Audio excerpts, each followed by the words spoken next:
Capítulo 1118. No passado, a Rosa da Redenção poderia ser chamada de Aliança das Deidades. Mas tal organização só poderia se desenvolver silenciosamente sob o poder do antigo Deus do Sol. Ela tinha que se esconder e tramar secretamente no Palácio do Crepúsculo.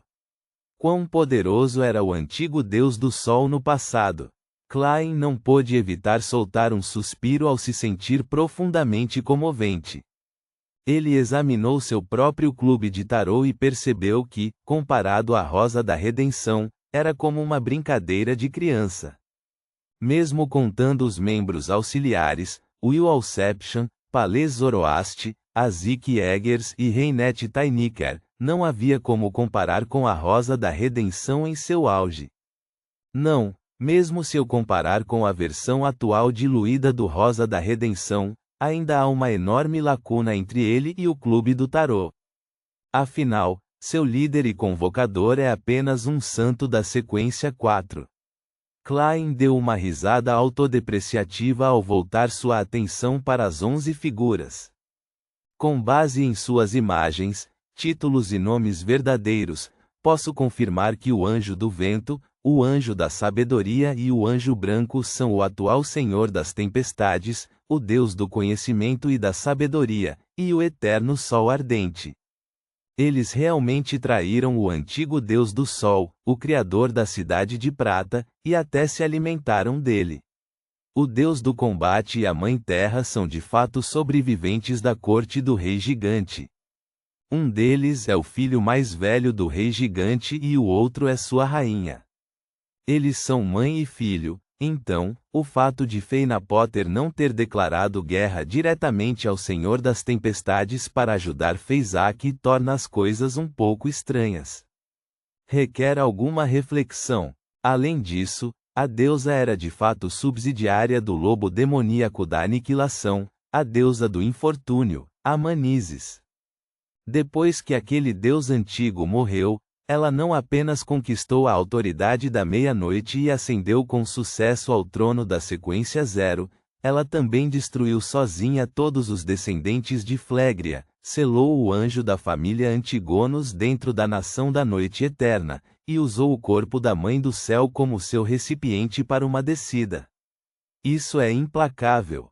Como um abençoado da meia-noite, Klein subconscientemente levantou a cabeça para olhar em volta quando pensou nisso, com medo de que seus pensamentos íntimos vazassem para o mundo exterior. Depois de entrar na Cidade da Névoa e saber que Antigonos e a Mãe do Céu eram descendentes do antigo deus Flégria, Klein teve uma certa ideia sobre a verdadeira identidade da deusa da noite eterna. Afinal, na história da Cidade de Prata, afirmava-se claramente que o lobo demoníaco da aniquilação controlava a autoridade da meia-noite e tinha muitos poderes estranhos. Combinado com a posse do caminho do vidente pela família Antigonos, e a Mãe do Céu da nação da noite eterna claramente pertencente à meia-noite, Klein suspeitava que Flégria, o lobo demoníaco da aniquilação, era um deus antigo que misturava características de Beyonder de dois caminhos não vizinhos. Portanto, era extremamente louco e quase irracional. Seu objetivo era destruir e corromper tudo. Por isso, adivinhou que a deusa da meia-noite poderia ter algo a ver com o antigo deus Flégria. Nas viagens de Groselli, ele aprendeu que um dos dois deuses subsidiários do rei dos lobos demoníacos desapareceu depois o seu rei morreu, enquanto o outro se submeteu à fênix ancestral. Além disso, esse nome verdadeiro correspondia à morte da quarta época, o pai do senhor Azik. Com isso, ele poderia conectar vagamente a deusa do infortúnio Amanísis à deusa da meia-noite. No entanto, devido ao seu status temporário como abençoado da meia-noite, ele não se atreveu a pensar muito sobre isso. Em vez disso, ele concentra sua atenção em outro lugar. Neste momento, quando viu o nome verdadeiro dela, ele não ficou muito chocado. Em vez disso, ele se sentiu aliviado e como se estivesse em terreno firme. Além disso, tinha ainda mais medo da deusa da noite eterna. Como ela não quer que o deus antigo, Flegria, seja revivido, a deusa controla os vários assuntos do caminho do vidente, evitando que os Beyonders sem sua permissão avançassem ainda mais. É isso mesmo, aquele orador da Cidade da Tarde mencionou quem tentou o anjo negro Sazriel, a mão esquerda de Deus e o representante do reino divino, mas não conseguiu dizer o nome, como se tivesse sido apagado. Não é isto uma demonstração de poderes da ocultação? Além de um lugar como a corte do rei gigante, não há como dizer os nomes deusa da noite e Amanísis juntos. Mesmo se alguém fizesse isso, ninguém seria capaz de ouvir. Há duas pessoas que convocaram Rosa da Redenção, uma é o anjo negro Sazriel e a outra é a deusa. Além do local onde a estratégia foi concebida, está repleto das forças da ocultação. Em outras palavras, a deusa dirigiu sozinha a queda do antigo deus do sol, iniciou o cataclismo e encerrou a terceira época. Comparados a ela, seja Adão ou Amon, eles ainda estão longe de sua glória. Como poderia uma divindade tão verdadeira ser tão facilmente aprisionada pelos arranjos de Adão e ser incapaz de interferir nos assuntos do mundo real?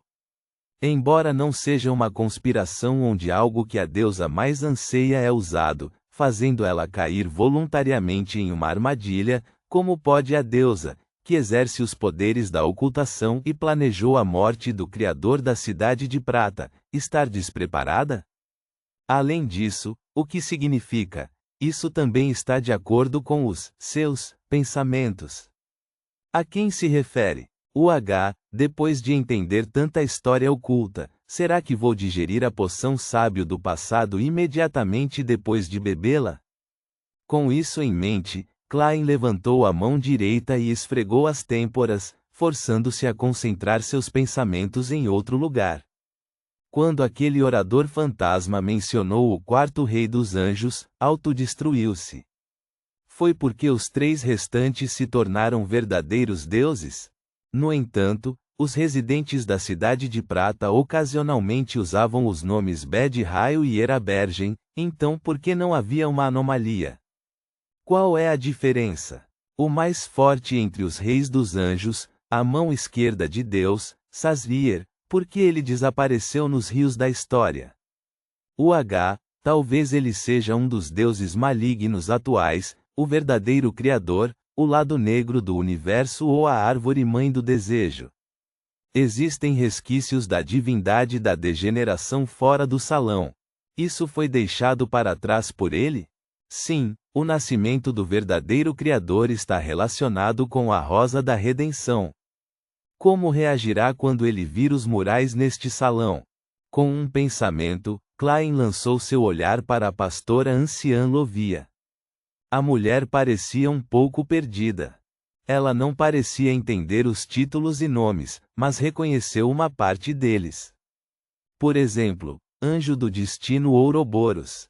Ela se tornou uma crente do verdadeiro Criador nas ruínas do templo deixadas por Ouroboros. Derek também deu uma olhada rápida na anciã Lovia, mas não percebeu nenhuma mudança óbvia em suas emoções. Como o sol do clube de tarô, Derek era uma das pessoas presentes que mais conhecia a situação do mundo exterior. Além disso, sabia há muito tempo quem eram os reis dos anjos. Ele suspeitava que 3 deles mais tarde se tornaram divindades. Neste momento, ele estava menos confuso e perplexo. Ficou apenas ligeiramente chocado com o nível de Rosa da Redenção. Era mais exagerado do que ele imaginava. Não é de admirar que o Senhor tenha morrido.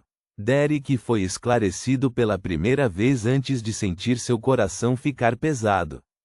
Nesse momento, ele passou o olhar e viu o rosto do chefe ficar pálido e feio. Ele até murmurou algumas palavras baixinho. Isso é impossível, impossível. Pelo que me lembro, o chefe nunca perdeu a compostura assim. Ele pensou no Senhor perecendo devido à Rosa da Redenção? Ele não pode aceitar que ele nunca retornará? No entanto, ele já sabia disso há muito tempo. Assim como Derek estava confuso, descobriu que, além de seus lábios bem franzidos, a expressão do chefe havia retornado ao normal. Na mente dos outros membros da equipe de exploração, apareceu a profecia que haviam aprendido anteriormente na Cidade da Tarde. Senhor Onipotente, eu me arrependo. Tentou Sazriel. Os reis costumavam ir ao palácio ao entardecer para conspirar. Já era tarde quando descobri tudo isso. Degeneração, derramamento de sangue, escuridão, podridão, assassinatos, corrupção e sombras já haviam afogado este pedaço de terra. Uma enorme calamidade começará aqui. Rain, que segurava o crucifixo do Sem Sombra, demorou muito para acalmar suas emoções. Ele disse com uma voz um pouco rouca: este é o lugar pertencente ao anoitecer. Estes são os deuses subsidiários e os reis dos anjos durante a segunda época? Eles tramaram tudo, causando uma grande calamidade. Eles fizeram o Senhor abandonar esta terra? Colin Iliad puxou as duas espadas à sua frente e se virou, respondendo calmamente: provavelmente.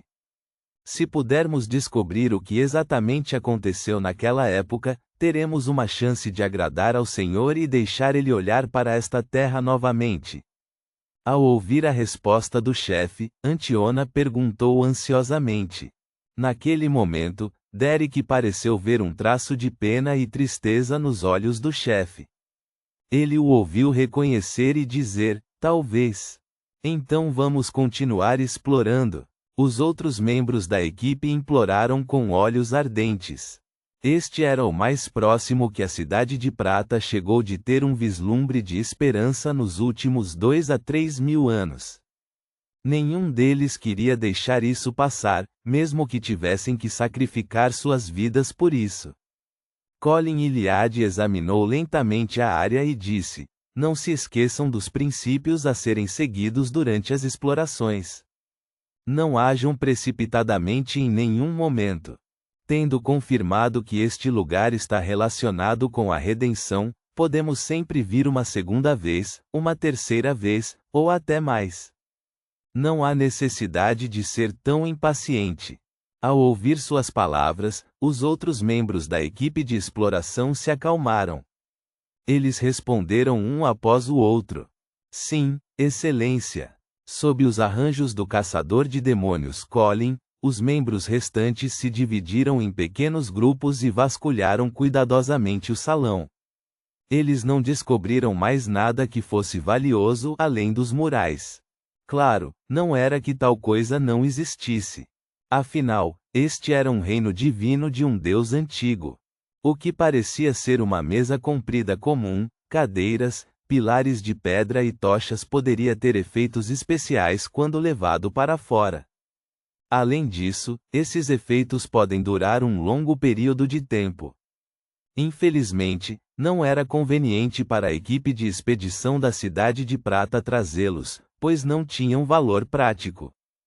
Quanto aos demais murais, foram perfilados em diferentes ângulos dos murais principais. Quando combinados, formaram uma cena tridimensional. Após completar a busca, Derek e companhia se reuniram novamente e seguiram o chefe até a saída no fundo do corredor. Havia uma porta cinza azulada com um único painel. Com uma porta de 10 metros de altura entre os dois, Colin Iliad observou cuidadosamente por um tempo antes de finalmente dizer: há um guarda poderoso lá fora. Ponto.